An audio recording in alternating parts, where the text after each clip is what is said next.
তারপরে বাবা এসরাজ বাজাতো, হুম বাবা এসরাজ খুব ভালো বাজাতো, তবলা, বাবা তবলা, ইনফ্যাক্ট অনেক গানে বাবা আগে তালটা সেট করতো। তবে না যেও না, যখন মার কাছে একটা গল্প শুনেছিলাম, হ্যাঁ, বলো বলো না। যখন বাবার লতাদির গানের একটা ইয়ে এসছে HMV থেকে, যে লতাদির জন্য গান করতে হবে, তো বাবা বলছে মাথায় সুর আসছে না, ছুটি চলো কোথাও একটু বেরিয়ে আসি।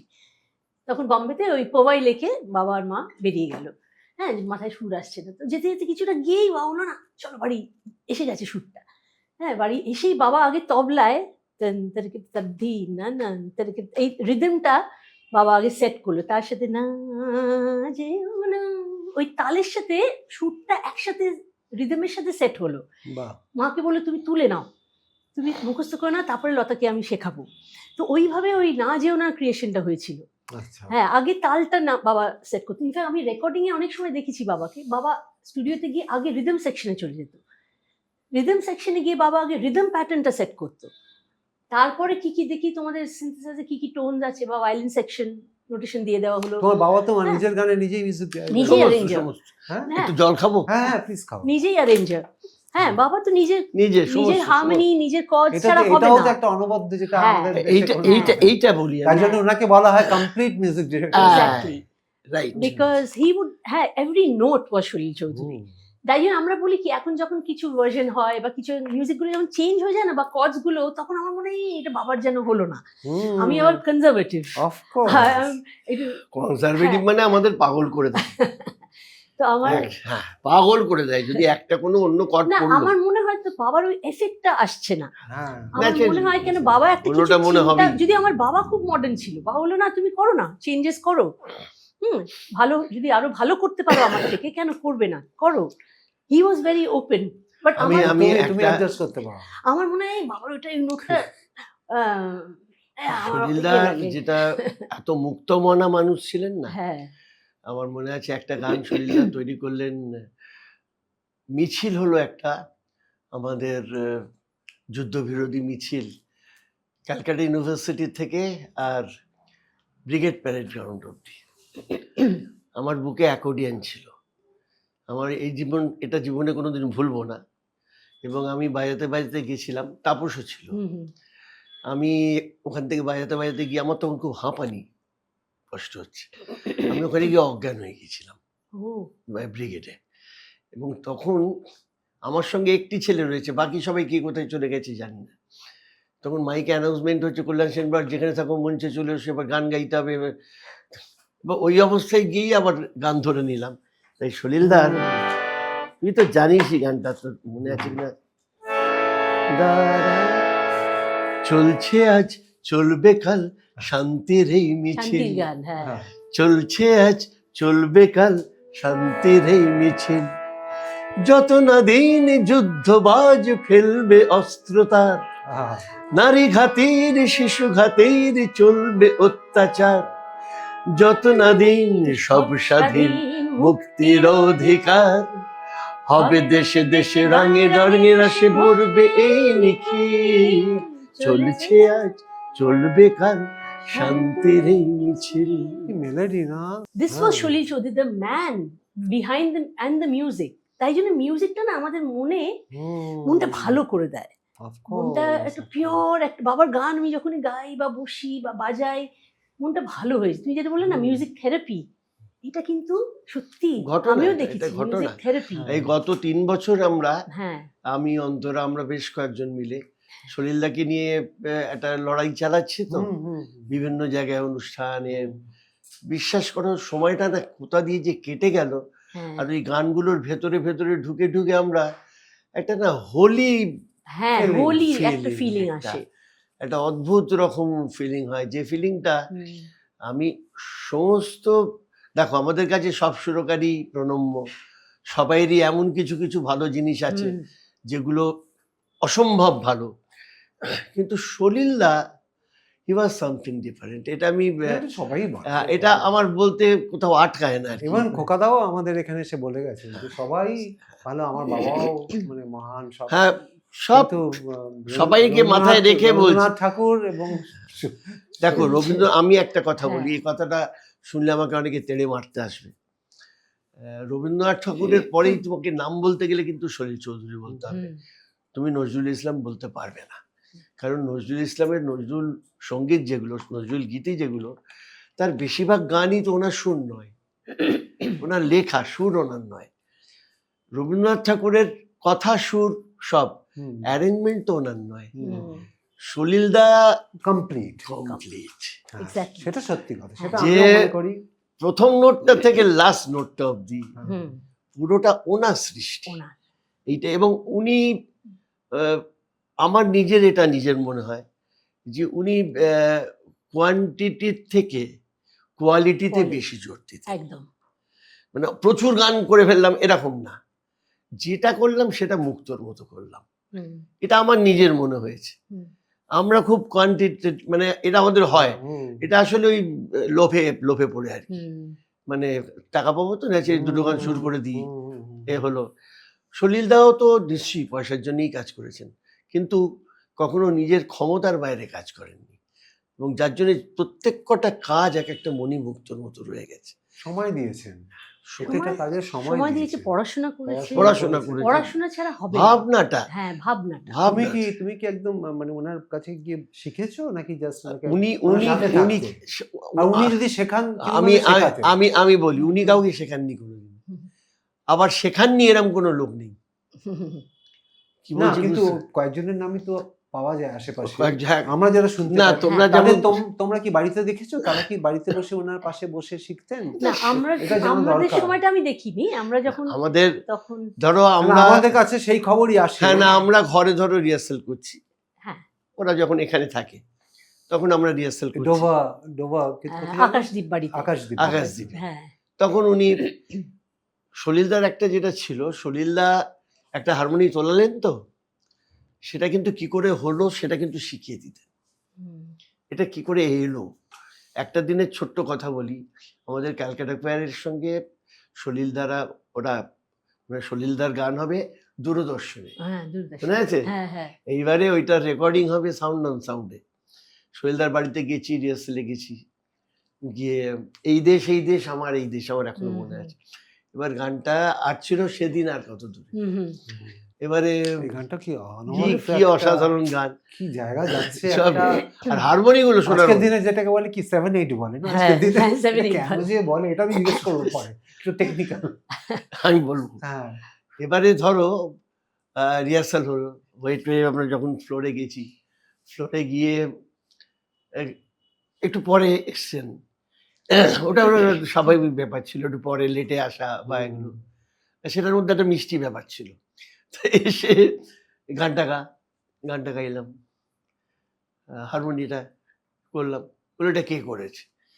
মানে দুদিন ধরে আপনি রিহার্সাল করালেন আমাদের, এটা কিচ্ছু হয়নি। আসলে ওই কেন লেট করতো বাবা, আমি তোমার বাড়ির ব্যাপারটা বলছি। বাবা তখনও ভাবছি, চিন্তা করছে আর কি, চিন্তা করছে, পাইচারি করছে। চিন্তা করছে। বাবা যখন শুরুতে লেট, মানে বাবা তখনও রেডি নয়, রেডি নয়, ক্রিয়েশনে রেডি নয়, ওই জন্য বাবা কিন্তু এবারে- পাইচারি করছে বা বাজার চলে যাচ্ছে। হ্যাঁ, That's এবারে why. গিয়ে হ্যাঁ, খাতা পেন নে, বাকিরা সবাই আমাদের ছেলে মেয়েরা, ঠিক আছে।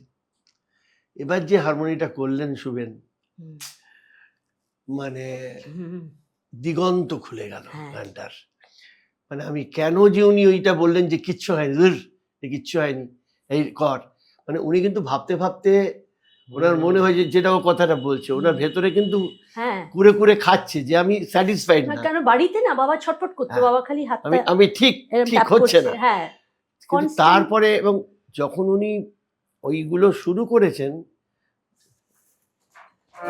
কত আসন কত হারমোনিয়াম আছে,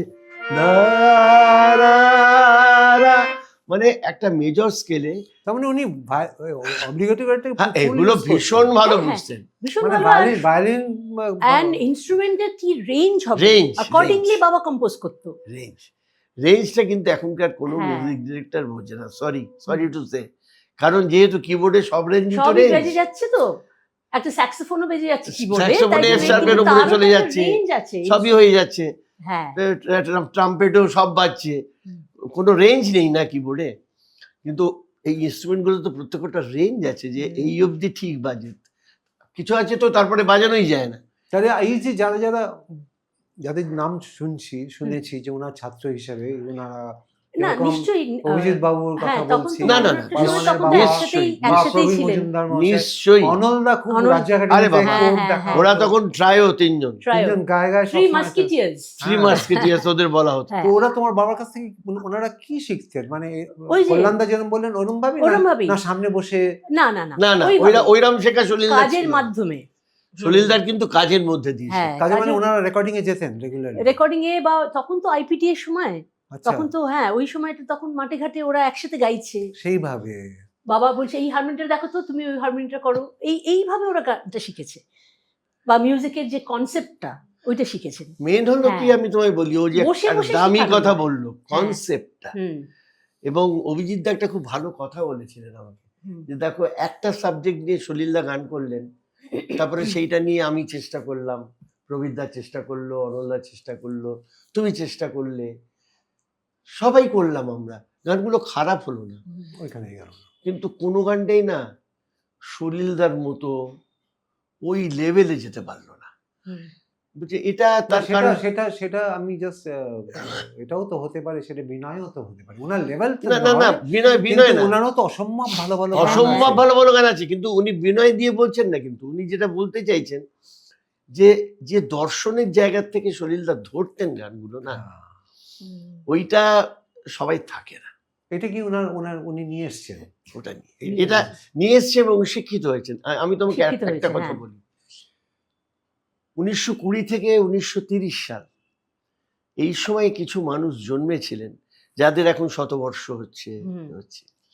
এরা ওই সময় এমন একটা পিরিয়ডে জন্মেছিলেন যখন রাশিয়া ফার্স্ট ওয়ার্ল্ড ওয়ার হয়ে গেছে, রাশিয়ায় তখন কমিউনিস্ট সরকার, এবং মানুষ সারা পৃথিবীব্যাপী মানুষ গোর্কি পড়ছে, মাইকোভস্কি পড়ছে, এসব নানা রকম ওখানকার যে সঙ্গীত তা থেকে শিক্ষিত হচ্ছে, বিদেশের বিভিন্ন বাক বিটোফেন পাচ্ছে, হতে হতে এরা গিয়ে কিন্তু একটা সময় প্রত্যেকে জয়েন করেছিল ফ্যাসি বিরোধী লেখক ও শিল্পী সংঘ, যেটা হয়েছিল এই যে সেকেন্ড ওয়ার্ল্ড ওয়ারের আগে, যেই যখন জার্মান ঢুকে পড়েছে পোল্যান্ডে, তখন যখন এখানে এই সংঘটা তৈরি হলো যে ফ্যাসি বিরোধী, সবাই ওইখানে গেছে। তারপরে এরা সবাই কিন্তু গণনাট্যের গিয়ে হাত ধরেছে। এদের একটা কিন্তু ভেতরে অন্য শিক্ষা কাজ করেছিল। ওই যে তুমি বললে নাকি খালি ধর্মই থাকবে, এরা কিন্তু তখন থেকেই জেনে গেছে ওইটা শেষ কথা নয়, আসল কথা মানুষ বলে, মানুষই শেষ কথা বলে, এইটা কিন্তু ওনাদের মনের মধ্যে গেঁথে গেছিল। এবার যে যেভাবে নিতে পেরেছিল, যে যতটা নিতে পেরেছিল, আমরা সলিলদাদের হাত ধরে যতটা পেয়েছি সেটা নিয়ে লড়াই চালিয়ে যাচ্ছি, কাজ করছি।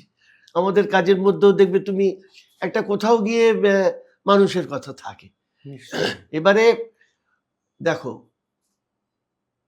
একসময় হিটলার এমন এমন মানুষের সিম্ফনি নিষিদ্ধ করে দিয়েছিলেন, সিম্ফনি তো কথা বলে না, কিন্তু সিম্ফনি এমন কিছু ভেতরে জিনিস জাগ্রত করতো, ফিলিংস, যেটা হিটলারের পছন্দ ছিল না। সেটা কি তোমার মনে হচ্ছে এখন সেই ধরনের আশেপাশে এরকম হতে, সেই ধরনের একটা সাউন্ড? না না, এটা আমি এই শব্দটা শুনতে পাচ্ছি, মানে আমাদের ভারতবর্ষেও পাচ্ছে, সব জায়গায় পাচ্ছি, which is alarming, তুমি মনে করো? Very much alarming. এটা আমরা খুব বড় করে শুনতে পাচ্ছি, এবং এটা আমাদের ভাবতে হবেই।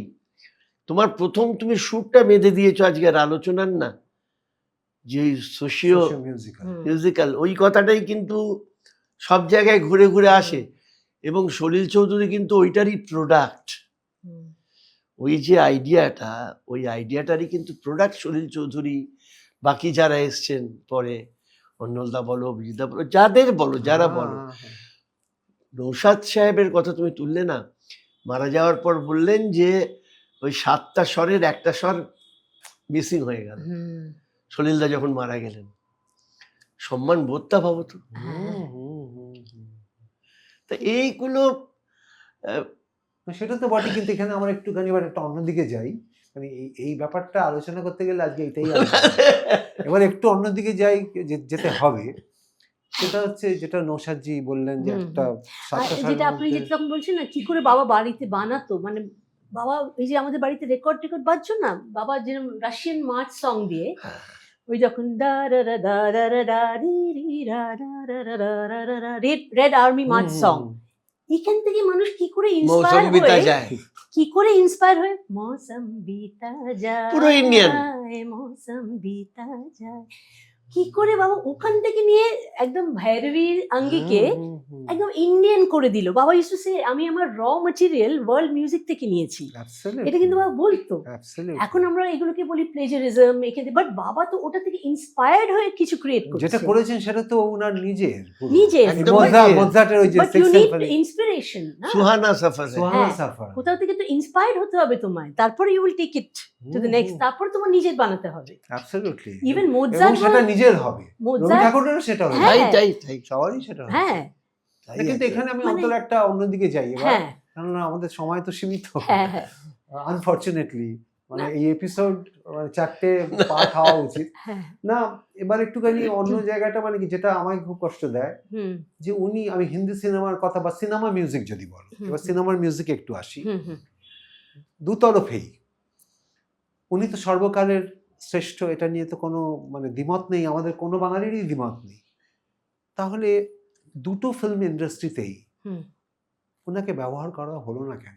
মানে আজকে বেঙ্গল ফিল্ম ইন্ডাস্ট্রিতে বলো, যেভাবে নচিকেতা ঘোষ মহাশয়ের রমরমা এত হাজার হাজার গান করে হুম গেলেন, হুম হুম আমাদের সুজিন বাবু এত এত গান করে গেলেন, সেইভাবে তো আমরা শৈলবাবুকে পেলাম না। কিন্তু উনি যখনই পেয়েছেন তখনই কিন্তু অসাধারণ কাজ অসাধারণ করেছেন। করেছিল। আবার বম্বেতেও তাই। কিন্তু এটা এটা এটা এটা যেমন- যেমন কারণটা যেমন আমাদের- তোমাকে আমি একটা হ্যাঁ। কথা বলি, এটা আমাদের খুব, আমার খুব নচি- কষ্ট দেয়। হ্যাঁ, শোনো, নচিকেতা ঘোষকেও বোম্বে থেকে নিয়ে গিয়ে 5-7 বছর বসিয়ে রাখা হয়েছিল, হুম। কোনো চান্স পাননি। ওইরকম সেটাই একজন হয়েছিল। Great music director. না, কিন্তু এখানে তো উনি তবু কাজ এখানে করেছেন। ফিরে এসেই আবার যখন এসছেন ফাটিয়ে তো দিয়েছে। সলিলবাবু তো দুতরফেই সেরকম কোথায় হয়। সলিল না দা তাও তাকে- বাংলার থেকে বাবার হিন্দিতে বেশি কাজ আছে, আর একটা হ্যাঁ, কিন্তু সেই কিন্তু তার level এ থেকে নয়। বেশি কাজ আছে মালায়ালাম। মালায়ালামে, south Indian. না, তার মানে কি উনি তখন কি, আমি জানতে চাইছি হ্যাঁ, এটা, হ্যাঁ। মানে আমরা যারা আমাদের মালায়ালাম বুঝি না, সুতরাং আমাদের কাছে ওই কয়েকটা সিনেমাই আছে হ্যাঁ যেগুলো নিয়ে আমরা, তখন আমার মনে হয়েছে যে ঋষিকেশ বাবুর একটা সিনেমা পেয়েছেন আনন্দ, প্রত্যেকটা গান হিট, হুম। পরের সিনেমায় উনি নেই কেন? এটা আমরা মনে হতেই পারে। যারা হ্যাঁ, দূরে আছি right, তারা ভাবছি, বা right. এরকম ধরনের অনেক গান উনি যখনই পেয়েছেন, বা এখানে যখন আমাদের মার্জিন আব্দুল্লাহ করলেন, হুম। সবকটা গান হিট, তারপরে বাংলা সিনেমা ওনার কোনো গান নেই। হুম। এর কারণটা কি? এই কারণ তো আমিও বলতে পারবো না যে কিছু আমি- একটা- আমি উনি একটু- দুঃখ পেতেন, আমি না, এটা হ্যাঁ। জানতে চাই। হ্যাঁ দুঃখ উনি- তো উনি কষ্ট পেতেন হ্যাঁ, এবং of course. ভাবতেন যে কেন এটা হচ্ছে। নিশ্চয়ই। বাবা বলতো আমাকে কেউ পাত্তা দিল না, বাবা এটা বলতো বলতেন? আমাকে পরে নিজে- বুঝবে। হ্যাঁ, আমি চলে যাওয়ার 50 বছর পরে আমার গান নিয়ে রিসার্চ হবে, এটা বাবা আমায় নিজে বলেছে। একাই বসে আছে, ক্রিকেট ম্যাচ দেখছে, হ্যাঁ, কেউ আসে না, কেউ আসে না। হ্যাঁ, আমি যখন তখন আমি টিনেজার, আস্তে আস্তে বড় হচ্ছি। তখন তোমার সাথে- বাবার মোটামুটি বয়স কিরকম বাবা তখন তখন? 60s হবে আর কি। হ্যাঁ না 60s না, বাবা যখন লাস্ট স্টেজে, বাবা হ্যাঁ হ্যাঁ হ্যাঁ আর্লি 60s, 60s, হ্যাঁ আর্লি 60s, 60s, হ্যাঁ। বাবা 69-এ চলে যায়। হুম। হ্যাঁ, তো তখন বাবার আর্লি 60s, তখন তো প্রাইম থাকা উচিত। হ্যাঁ খুব দুঃখের। তখন হ্যাঁ বাবার রোজ বিকেলে বাবু ভাল লাগছে না মনটা, কিছু একটা চালাতো। হ্যাঁ, তো কোনো একটা সিম্ফনি চালাতাম বা কোনো ওয়েস্টার্ন ইন্ডিয়ান ক্লাসিক্যাল, বাবার আমির খান সাহেব খুব প্রিয় ছিল, বা ফয়াজ খান সাহেব, আব্দুল করিম খান সাহেব, এইগুলো চালিয়ে দিতাম। বা এইগুলোই ছিল বাবার মেডিসিন। বাবা বলতে এইগুলোতে আমার মনটা ভালো থাকে। তো এই বসে থাকতো, আর বাবা বলতো জানিস তো পাত্তা দিল না, আর নিজের না হাতটা এরম করে দেখতো কি আছে রে রেখাগুলোয়, হ্যাঁ কেউ পাত্তা দিল না। আমি যখন চলে যাবো দেখবি 50 বছর পরে আমার গান নিয়ে রিসার্চ হবে, এখন কেউ আমায় বুঝলো না। এটা কিন্তু বাবা কিন্তু কষ্ট তখন উনি পেত। বোঝেননি যে উনার গান নিয়ে অলরেডি রিসার্চ হওয়া শুরু হয়ে গেছে ওই হয়েছে, সময়, বাট এবং বাবা চারিদিকে এই গানগুলো বাজছে, বেঁচেও তো ছিল। বেজেওছে, কিন্তু ওই এই যে মানুষটা সব লাইন দিয়ে গান, আমাদের যে গানগুলো তুমি বলছো পরপর হেমন্ত বাবুর গান, লতাজির গান, এই তো বাঙালি ঘর, তারপরে তাকে এরকম ভাবে 10 বছর বসে থাকতে হয়। এটা বাঙালি হ্যাঁ। বলে। হ্যাঁ না না, কিন্তু বোম্বেতে তো বাঙালি না, বোম্বেতে বোম্বেতে বাঙালি নয়, কিন্তু বোম্বেতে একটা বোম্বেতে অন্যরকম কেন কথা হয়নি? বলতে হবে। হ্যাঁ বলো। হ্যাঁ। কারণ এটা বলার জন্যই আমার এই, উনি বামপন্থী ছিলেন বলে উনি অনেক জায়গা থেকে হ্যাঁ। অসুবিধাতে পড়েছেন। কারণ উনি পরের দিকে তো বামপন্থী ছিলেন না, যা আমি শুনেছি। মনে মনে বামপন্থী প্রাণে ছিলেন, হ্যাঁ, বামপন্থী- কিন্তু উনি পার্টির তো সঙ্গে ছিলেন পার্টির না। সাথে হ্যাঁ, ছিলেন পার্টির না। সাথে ছিলেন, পার্টির কিন্তু- সঙ্গে ছিলেন না, হ্যাঁ। আমিও কোনো পার্টির সঙ্গে নই, হ্যাঁ, নেই, হ্যাঁ কিন্তু আমি বামপন্থী। কিন্তু হ্যাঁ। বাবার হ্যাঁ, এবার বামপন্থীদের সেই সময় ওখানে ইউনিয়ন করা, হুম, ওখানকার যারা মিউজিশিয়ানস তাদের নিয়ে ইউনিয়ন করা, কাজ করা, এই সব মিলিয়ে কিন্তু একটু বিরাগভাজন হয়ে গেছিলেন। আর একটা কথা, এটাই এরকম কেন কারণ হবে হ্যাঁ এটা আমি গেস করি এরকম। হুম, আর একটা কারণ যেটা ছিল সেটা হলো যে তখন থেকেই সস্তায় কাজ করার একটা প্রবণতা হুম, এখানকার প্রডিউসাররা জেনে গেছে, যে একটা কিবোর্ড দিয়ে অনেক কিছু হয়ে যায়, আরে ওইটা নিলেই তো হয়ে যায়, কি দরকার আছে আবার এইটা নেওয়ার।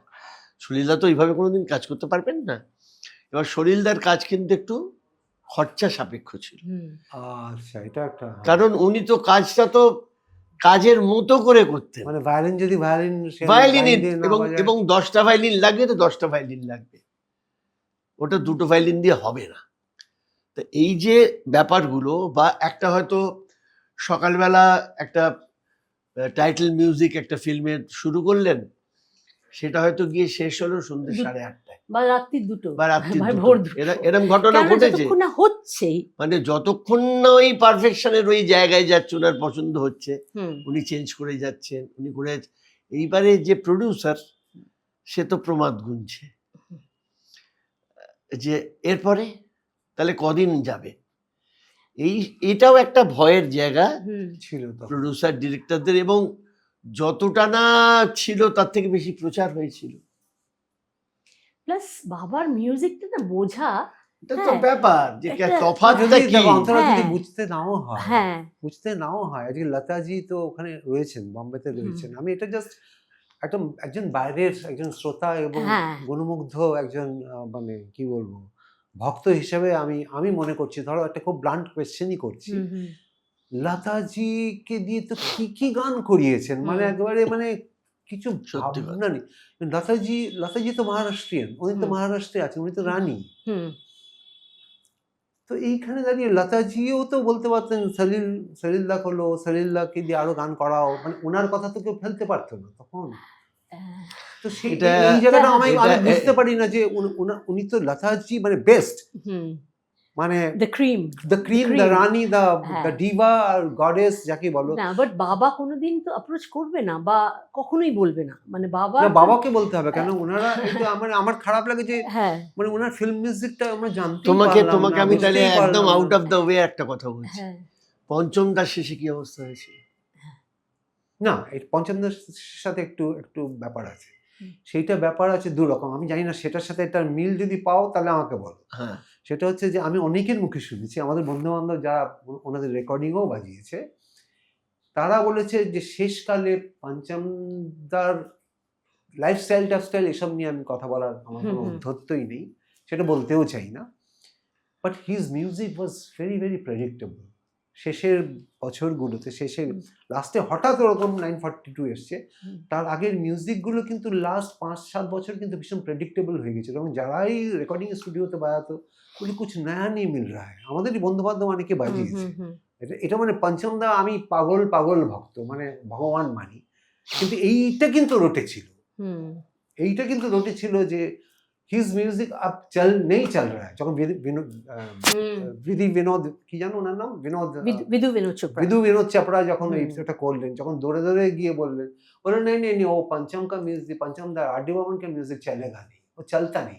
এটা কিন্তু কোনো পলিটিক্স বা কোনো রকম রাজনৈতিক এসব না, মানে গানটাই মানে ওনার মিউজিক এখন চলবে না, মানে স্টেল হয়ে গেছে, একরকম মিউজিক হচ্ছে, একরকম গ্রুভ, একরকমে এটা তখন ওই ডিস্কো ফিস্কো এইগুলো ডিস্কো এসে গেছে, অন্য হুম। সাউন্ডস্কেপ এসে গেছে, হ্যাঁ। সেটা একটা অন্য ব্যাপার, সেটা রিপ্লেসমেন্ট ওর ভাবে হতেই পারে, সেটা আর ডি বর্মন কেন অনেক বড় বড় হয়েছে, এখানে নচিকেতা বাবু তো অসাধারণ মিউজিক করেছেন, তারপর তো অন্য মিউজিক কম্পোজার চলে এলো, তারা মিউজিক করেছেন, কিন্তু সেটা নর্মাল প্রসেসে একটা চেঞ্জ, নর্মাল কিন্তু প্রসেসে ওনাকে 5 বছর বসে থাকার মতো অবস্থা ছিল।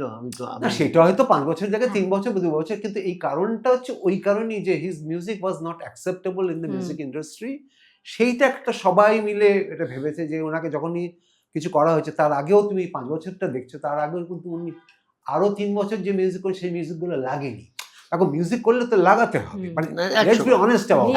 আমি 18টা সিনেমার মিউজিক করলাম, আমার একটা মিউজিক আমি জানি দারুণ হয়েছে, আমার আশেপাশে আত্মীয় স্বজন ছাত্রছাত্রীরা বলছে আপনি ফাটিয়ে দিয়েছেন, কিন্তু আসলে যদি কমার্শিয়াল মিউজিক কিছু হয়, সেটা যদি না যায় লোকের কাছে হুম। পৌঁছে, তাহলে তো the purpose of hmm. Making the music is Right, not served. right. এটা তো বুঝতেই হবে। কিন্তু তোমার বাবার ক্ষেত্রে যেটা আমার ভীষণ হুম। কষ্ট লাগে, যে উনি যেখানে চান্স পেয়েছেন, হুম। যেখানে জবার চান্স দেওয়া হয়েছে ফাটিয়ে ফাটিয়ে দিয়েছেন। দিয়েছে। আচ্ছা, সাউথের গুলো সাল কি ছিল? সাউথ বাবার চেম্মিন দিয়ে শুরু হলো, ওটা 70s, 60s, মিড 60s।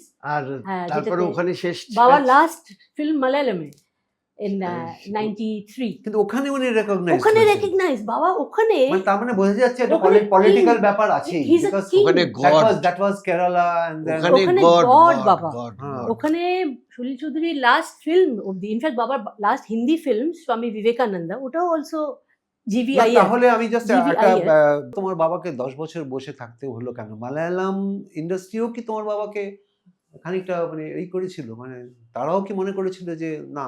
না, আমার দাদা যেটা মনে হয়, সাউথ ইন্ডিয়া কিন্তু বাবাকে লাস্ট দিন অব্দি কাজ দিয়েছে। ইনফ্যাক্ট সাউথ ইন্ডিয়া কাজ দিয়েছে বলেই আমাদের ফ্যামিলি চলেছে।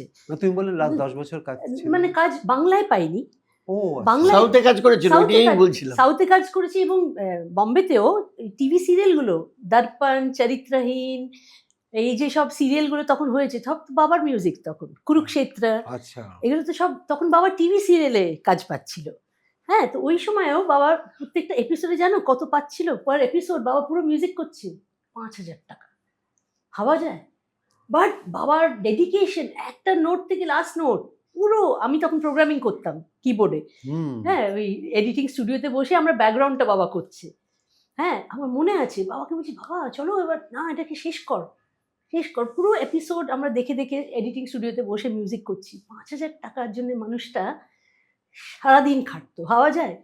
তখন টাকাটা কোনো ম্যাটার করছে না। টাকা নয়, এটা তখন মানে জোনটা অন্য আমার, zone। হ্যাঁ, আমি ওই কাজের এটা মধ্যে একটা থাকতে learning চাই, lesson কাজের আমাদের মধ্যে কাছে। থাকতে চাই। হ্যাঁ, everything is a learning process. আমি কাজ, মিউজিকের মধ্যে থাকতে চাই। টাকা কম বেশি যাই হোক। টাকার ব্যাপারে বাবার মধ্যে না ওই ম্যাটেরিয়ালিস্টিক ব্যাপারটাই ছিল না। আরে দূর, আমি হ্যাঁ। যতগুলো কোয়ারের ক্যাসেটে সলিলদার হুম। গান নিয়েছি, হ্যাঁ, একটা পয়সা নেয়নি কোনোদিন। হ্যাঁ। ক্যালকাটা কোয়ারের যত রেকর্ডে সলিলদার প্রত্যেকটাতেই দুটো করে মিনিমাম গান থাকতো, 1 টাকা নেয়নি। আর দুটো ছবি লাস্টে বাংলায় হলো, ছবিগুলো রিলিজই হলো না আনফর্চুনেটলি। আশাজি গেয়েছিলেন, হ্যাঁ, আমার একটা সোলো ছিল, গানগুলো রিলিজই হলো না। মানে ওটাও একটা সময়ের ব্যাপার। কিন্তু বম্বেতেও বাবা তখন টিভি সিরিয়ালে অনেক কাজ করছে। ইনফ্যাক্ট দারার বলে একটা খুব লেক টন্ডনের ফেমাস টিভি সিরিয়াল ছিল, রিশতো মে দরার আই, এরকম একটা গজল বাবা বানিয়েছিল। বলছি সলিল চৌধুরীকে দিয়ে আর কি গজল হয়? বাবা বলে, দাঁড়া আমি গজল বানিয়ে দেখাচ্ছি, গজল আমি দেখাচ্ছি বানিয়ে, বলে বাবা জগজিৎজিকে দিয়ে গাওয়ালেন। বাহ। And it was super. মানে বাট কিন্তু বাবা ওই যেটা তুমি বলছিলে না 7-8-এ, 7-8-এ, হ্যাঁ, এবার একটু হ্যাঁ, বলো তো। 7-8-এ করেছিল জানো গানটা? 7-8 আগে ওটা আসি। আগে, হ্যাঁ। এই কেসটা কি? 7-8 আমি 7-8 বুঝি না। 6-8, 7-8, 7-8 আর 7-4টা আমি জানতে চাই। খুব 7-8 আর 7-4টা খুব জটিল ব্যাপার। আমি বুঝি না। মানে 3/4 ধরো, হ্যাঁ। আমাদের হিসেব অনুযায়ী স্টাফ নোটেশনে 3/4, নিচেরটা হলো সেমি ব্রিফ, মানে হলো 4 মাত্রা, নিচটা হলো একটা সেমি ব্রিফের যে অংশ, আর ওপরেরটা হলো যে কটা বিট থাকবে সেইগুলো 3 ক্রচেট, মানে Crotchet। 1 মাত্রা করে। ক্রচেট, হুম। হ্যাঁ। এবার 3টে ক্রচেট ডিভাইডেড বাই 4 মানে একটা বার, তাতে 3টে নোট, 3, প্রত্যেকটার ভ্যালু কি 4/4 মানে 1, সেমি ব্রিফ 4/4 মানে ওই 1। 7-8 মানে 7টা ক্রচেট আছে ইন দ্যাট বার। হ্যাঁ, বুঝতে পারছি। হ্যাঁ, কিন্তু সেটা হওয়া উচিত না। হ্যাঁ, হওয়া 7-8 মানে হ্যাঁ। 8 মানে কিন্তু হয়ে গেল 4/8 মানে হাফ, মানে কোয়েভার হয়ে গেল। কিন্তু হ্যাঁ, তো কোয়েভার হয়ে গেল। তাহলে কিন্তু কোয়েভার হয়ে গেল, যে Absolutely. 7টা কোয়েভার। হ্যাঁ, তোকে যদি বলতে হয় তাহলে কিন্তু জেনুইন বলতে গেলে কিন্তু তোকে 7/4 বলতে হবে। 1-2-3 1-2-3-4। হ্যাঁ। হ্যাঁ, কিন্তু এবার আমি বলছি, যখন আমি তাল দেবো, আমি তালের ক্ষেত্রে বলছি, হ্যাঁ। তাহলে তুমি যদি ক্রচেটের কথা বলো বা তুমি যদি কুইভারের কথা বলো, তাহলে তো ইট শুড গো স্ট্রেট। মানে আমরা কিন্তু তাল দিচ্ছি, সবাইকে দেখবি এই তালটা দেয়। হ্যাঁ, হুম, এটা তো তালটা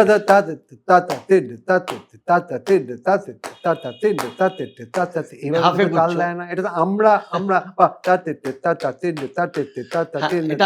এটা আমাদের সুবিধা, এটা তোমাদের সুবিধা, তোমরা ক্লিকে দেখছো বলে। আমরা হুম। ক্লিক দেখছি। হ্যাঁ, কিন্তু আসলে যদি না, এবার ছেড়ে দাও, এবার আমি যদি এবার রিজমে ঢুকি একটু আমার জোনে, এবার হ্যাঁ। বলি এটাকে তুমি কি তাল বলবে? দেখো, সাত মাত্রার তালকে তো আমরা তো এটা নিয়ে কিন্তু খুব দ্বিমত একটা আমি হুম। চারিদিকে না, দেখতে পাই। এমনি রূপক হোক বা তেওড়া হোক বা যেটা তুমি সাত মাত্রার ধরবে সেরকম তো একটা এলো, কিন্তু সাত মাত্রার একটা ঝোঁক, যেটা ইহো, সাত মাত্রা কিন্তু ওয়েস্টার্নে প্রায় নেই। নেই। 6/8 ওয়েস্টার্নে প্রায় নেই। 6/8টা কি? 6 মানে হলো 6টা কোয়েভার, 8 মানে হলো 4/8, মানে প্রত্যেক কটা হুম। ভ্যালু হলো হাফ করে। তবু কি বলতো, আমি বলছি কল্যাণ দা, 6/8টা তো বোঝা যায় এই কারণে, 6/8 তুমি তবুও স্ট্রেট ক্লিকটা দিতে পারবে, হুম। 1 2 3 1 2 3 1 2 3 1 2 3, এটা কিন্তু স্ট্রেট যাবে, হ্যাঁ, মানে 1 2 3, মানে 1 2 3 1 2 3 1 2, এরকম তো না, মানে না। 1 2 3 1 না, 2 3 না, 1 2 3 1 2 3 ধা ধাক্কে না ধাক্কি, ধা হ্যাঁ। ধাক্কি না ধাক্কি, ধা হ্যাঁ, ট্রিপলেট দিন করে না করে না যাচ্ছে, হ্যাঁ। তিন না, এর সঙ্গে সঙ্গে দাদরা হয়ে গেল, হুম। হ্যাঁ, আমি হাফ করে দিলাম, হ্যাঁ, হাফ করে আবার দিয়েছি। ধা ধাক্কি না ধাতি, ধা ধাতি না ধাতি, আমি 6/8 আবার যদি তুমি 2/4 করো, হ্যাঁ 2/4 যদি করো 1 2 1 2, ধাতি না নাতি না ধাতি আমি না তো সেটাই নাতি করছি না তো, আমি তো ধাতি না সেটাই বলছি নাতি তো। না, তুমি তখন কিন্তু তুমি হিসেব কিন্তু আলাদা হয়ে গেল। না, আমার যেটা মনে হয় 7/80 যেটা দাদা বলছে না, স্ট্রেস 1 2 3 1 2 3 4, কিন্তু তা তা তা তা তা তা তা তা তা তা তুমি যদি ক্লিক ধরো 7টা বিটে কিন্তু স্ট্রেট যাচ্ছে, Set. তোমার অ্যাকসেন্টটা। না না না, সেটা সেটা গেল তো গেল হ্যাঁ, অন্তরা, কিন্তু হ্যাঁ। মানে যেরকম একটা রাগ একটা দিকে আছে, হ্যাঁ, একটা তাল বললেও তো একটা তালের ব্যাপার একটা আছে, ব্যাপার, হ্যাঁ। এটাকে তুমি কি তাল বলবে, এটা হুম। তাল তো একটা বলতে হবে, এটা আমি এখন একটা কম্পোজিশন করেছি, এটা 7/8 হুম, 7/8 ইজ নট এ তাল, মানে ওখানে তো তবলা বাজছে, হ্যাঁ। যদি অন্য কিছু ড্রামস বাজে তুমি বলতে পারো, মানে হুম। কোন সেই আলো তাহলে- স্বপ্ন তাহলে- নিয়ে, এটাকে তুমি দাদরা তো বলবে না, মানে হ্যাঁ। ঝিম বাম বাম দাম দাম দিম দাম দা দা দা দাম বাম পা ঝিম বাম পা ঝিম বাম হুম। পা ঝাম। তাহলে তুমি এটা যদি 5/4 হয়, কি বলবে? হ্যাঁ 5/4 তুমি, আমি জানতে চাইছি, আমার কাছে 5/8 5/4 ও খুব গোলমেলে ব্যাপার। না না না, হুম। এই যে 8 বা এইগুলো সব তুমি বলছো নোটেশন ভিত্তিক, নোটেশন কিন্তু- ভিত্তিক। কিন্তু আমার প্রশ্ন তোমাদের কাছে, মানে জানতে চাইছি, কিন্তু এটা আমার ভেবো না যে আমি এখন না না না না একটা পণ্ডিত তবলার বসেছি, ওরকম না না কিছু না আমি কিছুই জানি না, আমি জানতে, মানে তোমাদের এই অনেক অভিজ্ঞতা বেশি এটাতে, আমি অ্যাজ আ মানে ধরুন স্টুডেন্ট হিসেবে জানতে চাইছি, যখন তবলা পড়ে, যখন ঠেকায় তবলাটা পড়ছে, it has to be Indian, hmm. It should have an Indian name, আমার কাছে এটা পরিষ্কার। তোমাকে হোয়াট ইজ দ্য নেম? তোমাকে মানে এই ঝাঁপতালি তবলাটা- বলতে হবে বা হুম? ঝম্পক বলতে হবে, ঝাঁপতাল বলতে হবে বা না না, আমি ঝম্পক হতে হবে, 7/8 এ দা দা রূপক বলতে হবে, রূপক বলতে হবে। দা রূপক দা, বলতে হবে, হ্যাঁ? রূপক বলতে হবে। কারণ রূপক হলে ঝামেলা তিতি এটা না, হয়ে যাচ্ছে, তিতি না হয়ে যাচ্ছে। তিতি না হয়ে যাচ্ছে, তাতে তো প্রথম ফাঁক হয়ে যাচ্ছে। খালি, তাহলে কি যে ধা দা দা হ্যাঁ। দা, ধা কি করে পড়ছে এবারে ওখানে? ধাধিন দা তেটে কাটাকে দিঘানে হলে কিন্তু তার সঙ্গে কিন্তু এই কেওড়া ছন্দ হয়, তাতে যাচ্ছে। চলবে না, তাহলে তুমি এটাকে রূপক বলতে পারছো না, তাহলে আবার তবলা বাজছে, হ্যাঁ। তাহলে এটা দীপচন্দি বলো, দীপচন্দি দীপচন্দি- ধাতে হ্যাঁ, ধা তাহলে দীপচন্দি- তাহলে একমাত্র দীপচন্দি কাছাকাছি। দীপচন্দিই বলা যেতে পারে। Instead of দীপচন্দি আমি এইটা বলছি, দীপচন্দি কাছাকাছি। তাহলে এটা কেন আমি বলছি, কাউকে আমি এটা বলতে শুনিনি যে আরে কত দূরে, তোমার বাবার অনবদ্য কম্পোজিশন, হুম। সেখানে তো তবলা বেজেছে তো, হ্যাঁ। কিন্তু আমি যাকে এই গানটা শুনিয়েছি, যাকে বলেছি 7/8 আরে বাবা 7/8 এ ক্লান্ত হয়ে গেলাম, 7/8 কিন্তু তবলা বেজেছে তো বাবা, তালটা কি, তালটা তো আমাকে একটু 7/8 7/4 নিয়েও আমার নিজের তোমার কনফিউশন আছে, হুম। আছে না, আমার নিজের কনফিউশন হ্যাঁ আছে। আমি যতটুকু জিজ্ঞেস করে, হুম। আমাদের থেকে আরো অনেকে বেশি জানেন, তারা নিশ্চয়ই বলতে পারবেন। আচ্ছা, 5/8টা কি তাহলে? 5/8 কি ওই যে বলতে? 5/8 5/4 একই বলবো। হচ্ছে। ঝাপতাল না, ধরো 5 মাত্রা। না ঝম্পক। পাঁচমাত্রা দেখো, হ্যাঁ, ধরো হ্যাঁ। ধি না তক ধি ধি না তক ধি না তক ধি হ্যাঁ। ধি না, 10 হলো, হ্যাঁ। এবার ধি না তক ধি ধি না তক ধি না তক ধি ধি না তক ধি না তক ধি হাফে। আচ্ছা, না, তো আমার কি? এই গানটা বলো। হ্যাঁ। ও ভোলা মন, বৈরাগী মন, আর কত না দিন না দিন দিন না যাবে দিন না দিন না। দিন না একদম এটাকে কি ঝাপতাল, বলবো আমরা? একদম ঝাপতাল। মানে তবলা বাজে, তবলা তবলা একদম। বা ইয়ে থাকছে, ইন্ডিয়ান রিদম থাকছে, হ্যাঁ। ঝাপতাল, একদম ঝাপতাল, ঝাপতাল। ঝাপতাল। দিন না দিন না দিন দিন না দিন না দিন দিন না দিন না, তুমি গানটা গাও, আমি ঠেকা দিচ্ছি। হ্যাঁ, দিন না দিন দিন না দিন না হ্যাঁ। দিন দিন না, এটা একদম ঝাপতাল। দিন না দিন দিন না, বৈরাগী। এবং দশেই চম্পকে না। আর কত না দিন যাবে বিনা হ্যাঁ। সাজন, ভোলা মনে রে বৈরাগী মন, শূন্য জীবন লাগে বিজন, মন পাখি আর না করে কুজন। ও ভোলা মনে রে বৈরাগী মন, লাগে লাগে বিজন, লাগে শূন্য জীবন। ও ভোলা মন। এটা দর্পণের টাইটেল সং ছিল, জানো তো? দারা এটা দারা একদম দারা পরিষ্কার। রিরা দারা দারা রি দারা রি গুরু গুরু গুরু। এটা যখন বাবা, আমার এত প্রিয় ছিল এই মিউজিকটা, বাবাকে বললাম বাবা এটা একটা গান বানিয়ে দাও, বাবা ও বললাম বানিয়ে দিল। আচ্ছা কোলানদা, তুমি একটা বড়, তোমাদেরও জিজ্ঞেস করছি যে ওভারঅল খালি সলিল বাবুকে এবার আমরা একটু দেখছেন, উনি আমাদের দেখছেন, আশীর্বাদ করছেন, এবার আমরা আমাদের চলে আসি, ভগবানকে এবার আমরা একটু পাশেই রাখছি। তুমি ওভারঅল সিনারিও জেনারেলি কম্পোজার কি হয়ে আসে না কম্পোজার তৈরি করা যায়? এবং আমার নিজের মনে হয় এটা মেশানো, কিছুটা নিয়ে আসতে হয়, কিছুটা জেনেটিক থাকে, জেনেটিক একটা ব্যাপার থাকে, জেনেটিক মানেই তো নিয়ে আসা, নিয়ে আসা, ওই তো বলছি হ্যাঁ, নিয়ে আসা। আর দেখো, না শিখলে বা না চর্চা না করলে, সলিলদা শেখেননি কিন্তু চর্চা করেছেন, এবং শিখেছেন কিভাবে? পড়ে শিখেছেন, শুনে শিখেছেন, এর থেকে বড় টিচার কিচ্ছু নেই। কিন্তু কিন্তু আমি আবার এখানে তোমাকে বলছি একটু, এবার একটু কন্ট্রাডিক্ট না করে হ্যাঁ মজা হ্যাঁ হবে। হ্যাঁ, শিওর। আমরা সবসময় অন্তরা এটা কেন করি যে আমরা যখন মানে এই ধরনের আলোচনা হয় শেখার, গান শেখার ব্যাপারে, কই কিশোরবাবু তো শেখেননি, মানে এমন এমন লোকের সাথে একটা কম্পেয়ার করছে যে উনি ভগবান। মানে আমি যখন ইন জেনারেল বলছি Right. শেখার দরকার আছে, তো না মানে শেখার দরকার আছে, কিন্তু মানে মানে হেমন্তবাবু তো সেরকম শেখেননি আর কিশোরবাবু সেরকম শেখেননি। আরে ভাই, তাহলে কি আমরা এই দুজনকে ফলো করে বা একেবারে শিখবো না? এইভাবে হয় মানে না। নিজের জীবন শেষ করবো? তো তোমাকে বলছি, তুমি সলিল বাবুকে এবার ওনার এক্সাম্পল শেখা- দিয়ে লাভ নেই, শেখাটা উনি কোনো যন্ত্রই শেখেননি, ওই যে সব যন্ত্র বাইরে। হ্যাঁ, ওই যে বললাম জন্মেছেনই। 12 নম্বর কার্বন পেপারটা বেরোতো ওনাকে নকল করতে গিয়ে। হ্যাঁ, তাহলে কি করা উচিত? মানে আজকে যারা শুনছে তোমার মতন দেখো একজন, না, মানে নিজস্ব এক্সেলেন্ট একজন প্রত্যেকের না, কম্পোজার তো তুমি বটেই। নিজস্ব প্রত্যেকের না একটা ঘরানা, মানে এটা তৈরি যদি না করা যায়, টিপিক্যাল যদি নকল হয়, তাহলে কিন্তু সে থাকতে পারে না আলটিমেটলি, এটা আমার নিজের বিশ্বাস। এবারে তার মধ্যে কিছু ছায়া এসে পড়বে। না, ছায়া রবীন্দ্রনাথ ঠাকুরের ছায়া আমাদের ভেতরে আছেই, বিশেষ করে যখন লিখতে যাই কিছু কিছু না কিছু চলে আসে। সলিলদারও প্রচুর এসেছে, সলিলদার। মানে আমরা যখন কাজ করছি, আমার সুরটা কারোর পছন্দ না হতে পারে, কিন্তু শুনে মনে হবে যে এই গানটা, এটা মনে হয় তুমি আছো তাই আমার সূর্যমুখী একটু গাও। সকাল আসে ছড়িয়ে আলোর খুশি নীল আকাশে, সকাল আসে আসে সকাল আসে, তুমি আছো তাই আমার সূর্যমুখী সকাল আসে,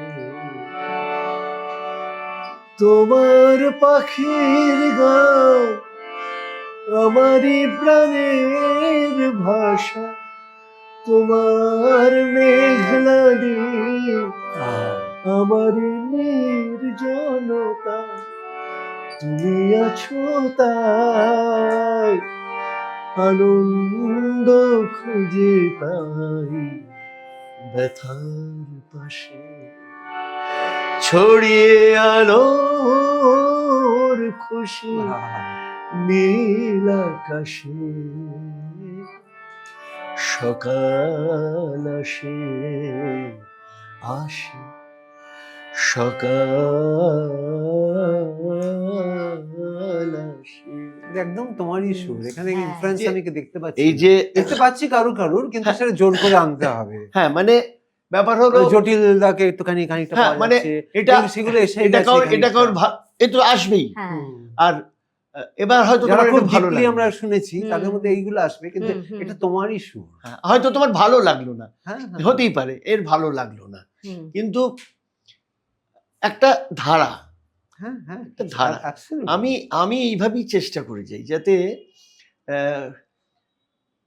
ওনাদেরকে মাথার উপরে রেখে এবার নিজের একদমই। কিছু এটা কিন্তু বাবাও জানো তো, বাবা বলতো শেখাটা খুব দরকার, কারণ আমার মনে আছে বাবা আমাদের মিউজিক একাডেমিতে একটা কম্পোজ কি করে করতে হয় এটা একটা স্কুল করতে চেয়েছিল, আচ্ছা সেটা আনফর্চুনেটলি হলো না। বাবা কিন্তু প্রপোজাল দিয়েছিল যে কি করে কম্পোজ করতে হয় এটা কিন্তু শেখা যায়। কাকে তো কাকে কোনো প্রপোজাল হ্যাঁ দিয়েছিল? তখন যারা ছিলেন আর কি, তখন গভর্নমেন্টের হ্যাঁ গভর্নমেন্টে, তখন তো বামফ্রন্ট। হ্যাঁ জ্ঞান প্রকাশ তখন জ্ঞান হ্যাঁ, বাবু ছিলেন। জ্ঞান কাকা এটা ছিলেন। এটা এটা তো ওই অনেকটা সময়টা- এগিয়েও ছিল, হ্যাঁ এটা কিন্তু অনেকটা এগিয়েও ছিল, আনফর্চুনেটলি কিন্তু হয়নি। বাবা বলছে কি করে কম্পোজ করতে হয় এটা আমি শেখাতে চাই। এইটা এই কি বড় অপরচুনিটি মিস, কি বড় মিস। শুধু তা নয় দাদা, একটা যেটা আমার খুব মন খারাপ, বাবার কাছে আবার একটু ফিরে বলো আসছি, বলো বলো মন বলো। খারাপ লাগে যে আমাদের দূরদর্শন বা আমাদের যেখানে বাবার নিজের একটা ইন্টারভিউ, বাবার আশা দিকে ইন্টারভিউ নিচ্ছে সেটা আছে, হ্যাঁ বা বাবার একটা পুরনো ইন্টারভিউ যেখানে এই অভিজিৎ কাকার সবাই হ্যাঁ, আছে, সেটা খুব সেটা দারুণ। কিন্তু বাবার একটা নিজের একার ইন্টারভিউ, নেই। একা, যে বাবা কিভাবে একটা ধরুন 1 ঘন্টা যে কি করে মানুষটা কম্পোজ করতেন, কি করে ভাবতেন, এটা কিন্তু কেউ করলো না। এটা যে বিরাট লস। loss। ইনফ্যাক্ট আরেকটা জানো, আমি সেদিন খবর পেলাম বাবার কবিতা নিয়ে বাবা একটা এপিসোড করেছিল, ওটা খুঁজে পাওয়া যাচ্ছে না। ও আর একটা বাবা কথা, কবিতাগুলো যে এই বলছে, কথাটা যে হ্যাঁ, তুললো না, হ্যাঁ সলিলদাকে চিনতে গেলে না হুম। সলিলদার কবিতা পড়তে হবে। অফকোর্স কারণ সলিলদা যখন গান করতেন তখন কিন্তু উনি বাঁধা থাকতেন স্ক্যানিং এ, হুম। অমুকে কবিতার ফিল্মের গান, মধ্যে। হ্যাঁ ফিল্মের গান হলে সিচুয়েশনে সবাইতে বাঁধা থাকতেন, কিন্তু যখন কবিতা লিখছেন তখন তো কোনো বন্ধন নেই, তখন নিজের যা বলার কিন্তু শিখতে হবে সেটা কিন্তু বাবা বলতো, বিকজ বাবা বলতো গ্রামারটা না জানলে গ্রামারটা ভাঙতে পারবে না, একদম এটাও তাই। বাবা বলতো, আর ফিরতে পারবে না। আর ফিরতে পারবে না। মানে গান বাজনা করা এবং গান বাজনা হ্যাঁ। কবি লেখা, এর জন্য ব্যাকরণ জানা জরুরি। তাই তো? ব্যাকরণ পড়াশোনা করতে হবে। কারণ আমার এখানে আমার হ্যাঁ। পডকাস্টে কিছু ব্যান্ডের ভাইরা এসে বলে গেছে, হ্যাঁ। আমি মানে তারা আমার ভীষণ ভাই, সুমনদা সবকিছুর জন্য ব্যাকরণ জানার অনেক দরকার নেই, না, ব্যাকরণ জানলে আমরা একটু রেস্ট্রিক্টেড হয়ে যাবো। মানে একটু কিন্তু আমি বলি যে আমরা সেটা পারি না। সফটলি ডিফার করছি, সো পোলাইট। মানে ব্যাপারটা আসলে শিখলে হয়তো আরেকটু ভালো হতো। সেই ব্যাপারটা ওরা এইটা। ওরা ওরা অনেকেই ভাবছে যে শিখলে ওদের যে স্পন্টেনিটিটা Spontaneity। সেটা নষ্ট হয়ে যেত। এইখানে আমরা যদি শেষের দিকে এসেছি, এখানে আরেকটা দারুণ ব্যাপার হয়েছিল একবার। আচ্ছা তোমরা কি মনে করো, দুজন কি বলছি, যে আধুনিক বাংলা গান হুম। করবার জন্য আমাদের দেশে ক্লাসিক্যাল গান বাজনা শেখা খুব জরুরি? দেখো আমার নিজস্ব যে ধারণা, হ্যাঁ হ্যাঁ, আমি ওকে এই প্রশ্নটা খালি তোমাকে খালি ক্লাসিক্যাল নয়, আধুনিক গান যেটা সবচেয়ে সমস্যা, আধুনিক গান যারা তৈরি করেন they are jack of all trades master of none. আধুনিক গান যারা তৈরি করে হ্যাঁ। এখন এখন নাকি না, আগে? চিরকাল they are jack of all trades but master of none. তার কারণ হলো, মানে এটা কি পজিটিভ দিকে বলছো? আমি পজিটিভ দিক থেকে ও বলছি, আচ্ছা আচ্ছা। তোমাকে একটা ফিল্মের তৈরি করছো, তাতে একটা ভজন আছে, একটা ক্লাসিক্যাল গুরু তার ছাত্রীকে শেখাচ্ছে সেরকম একটা গান আছে, একটা ক্যাবারে গান আছে, একটা একেবারে লোকসঙ্গীত আছে। তুমি তো বলতে পারবে না যে আমি এইটা করবো ওইটা যেটা করবো ওই না। ইন্টারভিউতে তোমার বাবা বলেছিলেন, হ্যাঁ, হ্যাঁ যে ওখানে আমি তো তো আর ক্যাবারেতে ভজন দিতে পারবো ভজন না। দিতে পারি না। তা এইটা করার জন্য যেটা হচ্ছে, তোমাকে সবকিছু তো সবই শিখতে হচ্ছে। তার মানে একটা সময় তুমি মাস্টার, হ্যাঁ সবকিছু করার সব- পরে, আমি হ্যাঁ। বাবার কথা বলছি না, হ্যাঁ। যারাই কম্পোজ করেছেন, একদম তার মানে একদম মাস্টার অফ নান নয়, মাস্টার ওয়ান। সেই সময়ের জন্য। হ্যাঁ, হ্যাঁ ওইটাই। অবশ্যই আমাকেও অবশ্যই। কিন্তু বাবা আমাকে বলেছে কিন্তু ক্লাসিক্যাল না শিখলে তোমার হবে না। হ্যাঁ আমাকে কিন্তু কিন্তু এখানে একটা অদ্ভুত মাস্টারমশাইয়ের ব্যাপার কাছে আছে। আমার গুরু কৃষ্ণচন্দ্র ও বন্দ্যোপাধ্যায় বাবা, আমি চিনতাম মাস্টারমশাইয়ের কাছে আমি বিশ্বদেব বাবুর সাথে বিশ্বদেব। হারমোনিয়াম বাজাতেন। হ্যাঁ হ্যাঁ আমি 10 দেখেছি বছর ওনার কাছে আমি শিখেছি। আমি ওনার সাথে আমার অনেক কেষ্টদা, বাবা বলতেন কেষ্টবাবু। কেষ্টদা, উনি বাবাকে ওই ইয়ের সময় বাবা যখন ওয়ারেন্টের আমার এক পুলিশ বন্ধু তাড়া আমার করছে। আমার সুগত হ্যাঁ, মার্জিত চেনা ও তো সুগত দা, হ্যাঁ সুগত তো শিখতো, হ্যাঁ, বৈশাখী গুরু ওরা তো ভাই, শিখতো। গুরু ভাই, হ্যাঁ গুরু ভাই আমরা তো যেতাম, আমি কেষ্টবাবুর কাছে গেছি। না যেটা বলার সেটা হচ্ছে হ্যাঁ। যে এইখানে একটা অদ্ভুত ব্যাপার হয়েছিল। এই শ্রীরাধা এসেছিল, এই তো শ্রীরাধাকে যখন বলা হয়েছিল যে এরকম ক্লাসিক্যাল এই প্রশ্নটি করেছিল, মানে হ্যাঁ ঠিক আছে, কিন্তু আমি যখন সুধীন দাশগুপ্ত মহাশয়ের কাছে শিখতে গেলাম, তার আগে আমাকে বললো গাও তো দেখি, তুমি আমার কাছে শিখতে চাও, কি গান করতে চাও? বলে আমি মডার্ন গান করতে চাই, গীত গজল এরকম ধরনের গান করতে চাই, সব রকম গান ভালো লাগে। বলে আমার কাছে কি শিখবে? বলে আমি আপনার কাছে মডার্ন গান, আধুনিক গান, সিনেমার গান যদি কোনো স্কোপ থাকে, এই থাকে এই থাকে, মানে আমাকে একটু গ্রুম করুন। তখন বলছে গাও তো দেখি, তো একটা বন্দিশ শিখেছিল, তখন তো এটাই গাইতো, বন্দিশ গেয়েছে। তা বলছে হ্যাঁ সব ঠিক আছে, কিন্তু তুমি যদি মডার্ন গান গাইতে চাও তাহলে এই রাগ সঙ্গীতটা বন্ধ করে দাও কালকে থেকে। রাগ সঙ্গীত শেখাটা এখানে অন রেকর্ড ও বলে ও গেছে আচ্ছা তাই। যে রাগ সঙ্গীত বন্ধ করে দাও। ও তখন ও তো ঘাবড়ে গেছে, বলে কেন রাগ সঙ্গীত শেখাটা বন্ধ করে দাও? বলে আমি যে ধরনের কম্পোজ করি, আমি ইন জেনারেল বলতে পারবো না, তাতে অত বেশি যদি রাগ সঙ্গীত তুমি করো তাহলে 2-3টে জিনিস হবে। একটা হচ্ছে কথায় কথায় তুমি হারকাত করবে, যেটা আমার একেবারেই পছন্দ হবে না। মানে এত দূরদর্শী ছিলেন, যেটা পরবর্তীকালে আমরা অনেক দেখেছি যারা ক্লাসিক্যাল গান বাজনা করে, এমনি এমনি গান যে কোনো প্রয়োজন নেই বেশি- সেগুলোকে বেশি, এমন হ্যাঁ, করে বেশি হ্যাঁ। কেলো বেশি, মানে ওটা আমি পারি, মানে কাকে যে দেখাচ্ছে কে জানে, যাই না। এনিওয়ে, তো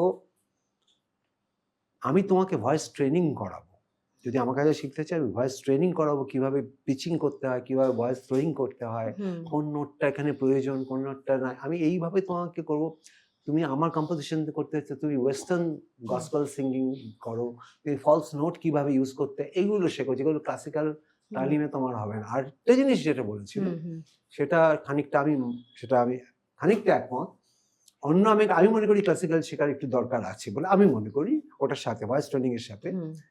কিন্তু আরেকটা জিনিস আমার মনে হয় যে ক্লাসিক্যাল যদি সিরিয়াসলি কেউ ক্লাসিক্যালটাই গাইবার জন্য এটাকে সাইডে নিচ্ছে, ক্লাসিক্যালটা বা দুটোই আমি গাইবো, মানে ক্লাসিক্যালটা আমি কনসার্টে গাইবো আর আমি এই আধুনিক বাংলা গানও আমি কনসার্টে গাইবো, রাইট।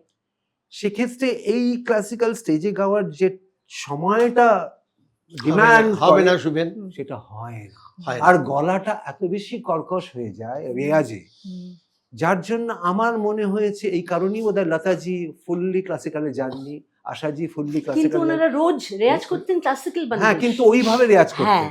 মানে ক্লাসিক্যালে রেয়াজ করছে বন্দিশটা জানবার জন্য। ওরা হ্যাঁ। একেবারে বসে সেই ঠাস 6 ঘন্টা হ্যাঁ। রেয়াজ যেটা ডিমান্ড করে, আমি সেই কথা হ্যাঁ বলছি। সেটা সকালে আধ ঘন্টা 1 ঘন্টা রেয়াজ হ্যাঁ। করলাম, সেটা ঠিক সেটা আছে, তো আমি বলছি কনসার্টে গাওয়ার জন্য। হ্যাঁ। তাহলে কনসার্টে গাইলেন না, তাহলে হ্যাঁ আশাজিকে আমরা কোনো কনসার্টে দেখলাম না। হ্যাঁ, কিন্তু একজন করেছেন সন্ধ্যা বেশি করেছে, হ্যাঁ, সন্ধ্যা পিসি। হ্যাঁ। সন্ধ্যাতে, কিন্তু কিন্তু তখন কিন্তু উনি একটা মোটামুটি, exceptional, হ্যাঁ, ওই আবার exceptional। exception। এক্সেপশন। হ্যাঁ। ওটাকে তো আমি বলতে পারবো না, মানববাবুও হ্যাঁ। করেননি, মান্নাবাবুও করেননি, করতে তো কিন্তু পারতেন। মান্নাদার কাছে একটা জিনিস শেখার ছিল। হুম, মান্নাদা যখন জীবনে কি পাবো না গাইছেন, হুম, তখন কিন্তু একবারও মনে হয়নি হ্যাঁ, যে ওই লোকটা লাগাচন্দ্রের মেধা গিয়েছে বলো বলো তুমি। বা বাজে গোবিনা গেয়েছে। বা বাজে বাজি বাজে গোপিনা কি অনবরত এই যে হ্যাঁ। শিক্ষাটা, এই বা যে আশাজি। বোধ, আশাজি ক্যাবারে তো আশাজি। শেষ করে দিয়েছেন, হ্যাঁ। মানে আবার যখন ক্লাসিক্যাল, রাউজান যখন গিয়েছেন শেষ করে দিয়েছেন। বা এই যে যখন গজলগুলো আসলে গাইছেন গুলাম আলী। এটা না, এটা একটা হ্যাঁ। মানসিক গঠন। হুম, গোলাম আলীজিকে আমি জিজ্ঞেস করেছিলাম, হ্যাঁ বাদলদার এখানে বাদলদার চৌধুরীর বাড়িতে হুম। আসতেন, তো আমি গেছি ওনার কাছে, আমি যেতাম ওনার কাছে, আমি গোলাম আলী জিজ্ঞেস করছি, अच्छा आप तो आशा जी के साथ ये रिकॉर्डिंग किए, तो आशा जी को आप क्या क्या समझते हैं, आशा जी क्या है? হুম, बोले वो तो ज़हीन है, ज़हीन। हम ওটা মানেটা কি? बोले जो आदमी टेलीफोन में गाना सुन के गाना मेरा कंपोजिशन उठा के सीधा रिकॉर्डिंग में गा सकती है, হুম। वो तो मेरे लिए भगवान है, अल्लाह है বলেছিলেন। যে is it true? Hmm. Oh, মানে ফোনে শুনে, ফোনে শুনে? ফোনে শুনে কম্পোজিশন শুনেছিলেন, তারপর এখানে এসে একটা সেটিং করে ফুল রেকর্ডিংটা গেছে। ও, ওই গুলাম আলী, ওই ওই ওই ওই কম্পোজিশন, গানগুলো বাপরে। হুম, মানে হুম। কি কোথায় যাচ্ছে, কি হচ্ছে, ঘটনাচক্র একেবারে। তো আমার কথা হচ্ছে ওটা তো ক্লাসিক্যাল না জানলে হবে না। না, সুতরাং আমার মনে হয় যে একটা ব্লেন্ড থাকা, কিন্তু যারা হ্যাঁ। ক্লাসিক্যালও গাইবো, হ্যাঁ আমি স্টেজে ক্লাসিক্যালও গাইবো রেগুলারলি, আমি এটা এটা দু নোটে ওটা হয় না, দুটো- প্রত্যেকটা যেরকম ক্লাসিক্যাল তবলা বাদক আমি দেখেছি, হ্যাঁ এটা গুস্তাকি মাফ মিজারেবলি ফেল করতে দেখেছি, বিইং এ তবলা প্লেয়ার আমি বলছি হুম, মডার্ন মিউজিকে হুম। Miserably fail. তুমিও রেকর্ডিং এ হয়তো ক্লাসিক্যাল অনেককে নিয়েছো, আমি জানি না তারা শাইন আপ করেছে কিনা, আমি স্টেজের মধ্যে দেখেছি miserably fail and vice versa.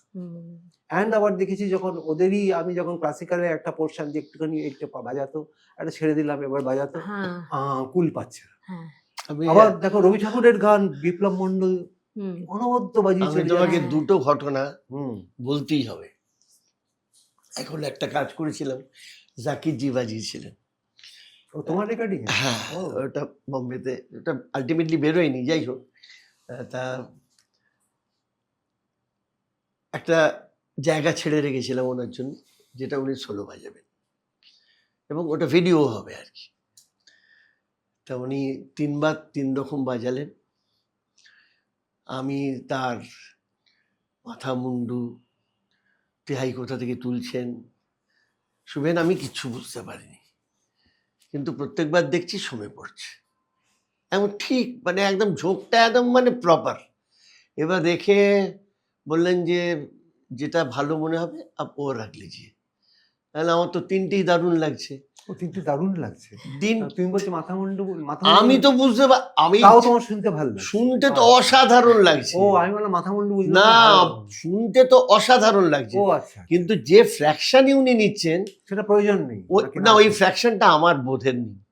আর ওই ওই কম্পোজিশনের জন্য সেটা ডিমান্ড করছে। হ্যাঁ। ও তাহলে তো হয়ে গেল। দারুণ। এবং পরে উনি বললেন 3টে আমি রাখো করে ভিডিও করা হলো সঙ্গে সঙ্গে। তরুণ ছিল, রণ ছিল। আচ্ছা, এবারে ভিডিও তো 3বার যে বাজালেন, মানে ফিঙ্গারিং এর একটা নড়চড় নেই, একদম তো এটা হচ্ছে ওই এক্সেপশন। এক্সেপশন একদম অ্যাকিউরেট। কিন্তু এখানে তুমি দেখো সেটা, এখানে তুমি নিশ্চয়ই দেখেছো। এখানে অনেক একটা বড় আবার বড় অদ্ভুত classical দেখেছি তবলা তোমার, player, আর নাম তবলা বলতে ছাড়া হবে না, কিন্তু তুমি দেখেছো। আমি গানের যেটা দেখেছি, একটা গান গাইয়েছিলাম একজনকে দিয়ে, নমস্য মানুষ,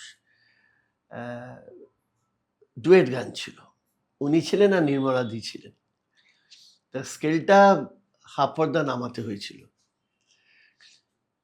উনি শেষ অব্দিও কারেক্ট পিচটায় আসতে পারেননি। ওই যে প্রথমে রিহার্সালেতে, তখন ডাইরেক্ট রেকর্ডিং, ওই যে প্রথমে রিহার্সালেতে ওই স্কেলটাতে মানে সি শার্পে রিহার্সাল হয়েছে, তারপর রেকর্ডিংটা সিতে হচ্ছে, বেশ কিছু সময় নিয়েও ওনার ভেতরে যে ওইটা ঢুকে গেছে, ওইটাকে কিন্তু উনি পরে বললেন যে আমি স্যাটিসফাইড হলাম না ঘটনা, কিন্তু এটা হয়েছে, এটা আমার দেখা আর কি। তা এরকম ঘটনা ঘটে না তা না, এটা তাহলে ভালো দিক না খারাপ দিক আমি জানি না। আবার অনেকে অসম্ভব ক্লাসিক্যাল শেখা, সে সঙ্গে সঙ্গে চেঞ্জ করে অন্য স্কেলে গিয়ে দিচ্ছে, এরকমও প্রচুর দেখেছি। ওগুলো এক্সেপশন। হুম, হুম, আমি ইন হুম, জেনারেল হ্যাঁ, বলছি, general, জেনারেল একটা জেনারেল, হ্যাঁ। যেমন আমি তোমাকে বলছি বালাসুব্রমণ্যম, আরে হ্যাঁ। আচ্ছা, আমি যেটা জাকির বাজিয়েছিল, ওটাতে আমাদের বালমুরলী কৃষ্ণ গিয়েছিলেন, ও আচ্ছা। পন্ডিত জাজরাজ গিয়েছিলেন, বাহ। আশাজি গিয়েছিলেন, পারভিন সুলতানা জি, জি, গিয়েছিলেন। হুম, হ্যাঁ, ওটা একটা খুব বড় কাজ হয়েছিল, আমার কপাল খারাপ ওটা বেরোয়নি। আমজাদ ভাই ছিলেন, বাহ, বাহ। বোধাদিত্য ছিল, সবাই ছিল, রণ ছিল, তরুণ ছিল, শ্যুটটা আমার ছিল। তা যেটা দেখেছি সেটা হলো, যেমন বালমুরলী আউটস্ট্যান্ডিং, মানে উনি ওপর থেকে হ্যাঁ, নিচে। একটা জিনিস এত ওপর থেকে স্যার, হ্যাঁ। স্যার, মানে, এবং কাকে বলে বিনয়, হ্যাঁ একটা আমি ছোট্ট, উনি 4 লাইন গাইছেন, আমি ওনাকে একটু দেখালাম গানটা, যে একটু এইরকম ধরনের আমি করেছি, বলে ঠিক হ্যাঁ, বলে এবারে ইংলিশে এমনি কথা বলে উনি গাইলেন 3 রকম 4 রকম, ওখানেও সেই একই সমস্যা, 3টেই এত ভালো যে কোনটে ফেলবো আর কোনটে রাখবো। তা আমি বললাম যে আপনি বলুন না, বললেন না, now you are my master, আপনি you will have to decide যে কোনটা রাখবে, আর যদি একদম এই 3টে কোনোটাই না রাখতে চাও, আমি একদম তুমি যেটা গেয়েছো আমি ওটা গেয়ে দিচ্ছি। তা ও যা গেয়েছে আমি আর ওই সুযোগ ছাড়ি নাকি, আমি যাই হোক ওটার মতো নিয়ে একটা রাখলাম। কিন্তু এরা